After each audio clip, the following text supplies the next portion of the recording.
என்னடி ஆச்சு மாவளே? ஏன் இவ்வளவு சோகமா ஒரு மாதிரி கலப்பா இருக்க? என்னடி ஆச்சு? ஒண்ணுதாம்மா. அம்மாக்கு தெரியாதா ஏன் அப்படி இருக்க? சொல்லுமா, என்னம்மா ஆச்சு? எதா இருந்தாலும் அம்மா கிட்ட சொல்லுமா. ஏன் சோகமா இருக்க? அதுவாம்மா, இந்த இப்படியே இந்த 4 சவறு கூடயே இருக்கும். இந்த இடத்துல இருக்கும் ஒரு மாதிரி இதா இருக்கு. எங்கயா போய் சுத்தி பார்க்கணும்னு ஆசையா இருக்குமா? சரி சரி. ஆமா அன்னிக்கிட்ட நீங்க கேளுங்கம்மா. ஐயோ நானா கேட்கலாமா? அப்புறம் அவ என்னைய திட்டுவா. இந்த கிழவிக்கு இந்த பாலா போன வயசுல சுத்தி பார்க்கணுமா சுத்தி அப்படின்னு சொல்லி என்னைய திட்டுவா.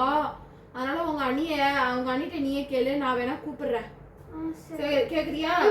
சரி கூப்பிடுறேன். மருமகளே இங்க வா. அங்க என்ன பண்ணிட்டு இருக்க? நான் வந்துட்டேன். சொல்லுங்க தே. என்ன தே கூப்பிட்டீங்க? நாத்து என்ன நாத்து? என் வீட்ல இருந்து ரொம்ப போர் அடிச்சிருச்சு. ஆனா எங்க அப்படியே சுத்தி பார்க்க போலாம்ல, அதான். சரி சரி.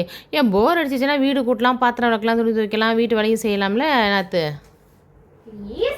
சுத்தி பார்க்க போலாம். சரி விடு சும்மா விளையாட்டுக்கு சொன்னேன். உனக்கு சுற்றி தானே பார்க்கணும். சரி பார்த்துருவோம். இது என்ன? சரி வா போகலாம். நீங்க வேணா போயிட்டு வாங்க. எனக்கு ரொம்ப அசதியா இருக்கு. நான் ரெஸ்ட் எடுக்கிறேன். நீங்க போயிட்டு வாங்க. சரி போயிட்டு வந்துடுறத. போகலாம் வா நாத்து போகலாம்.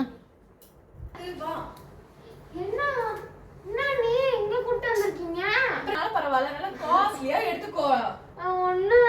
சுத்தி தானே கேட்டா பாரு, கடை நிறைய சுத்தி இருக்கு.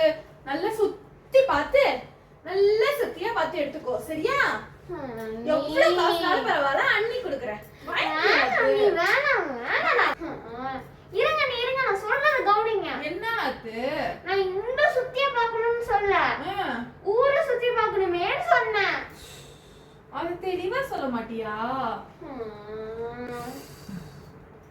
ஓகே ஃப்ரெண்ட்ஸ், இந்த வீடியோ பிடிச்சிருந்தா லைக் பண்ணுங்க, ஷேர் பண்ணுங்க, கமெண்ட் பண்ணுங்க, சப்ஸ்கிரைப் பண்ணுங்க. மறக்காம அந்த பெல் ஐகானையும் தட்டி எடுத்துக்கோங்க friends. Thanks for watching this video friends. Bye bye.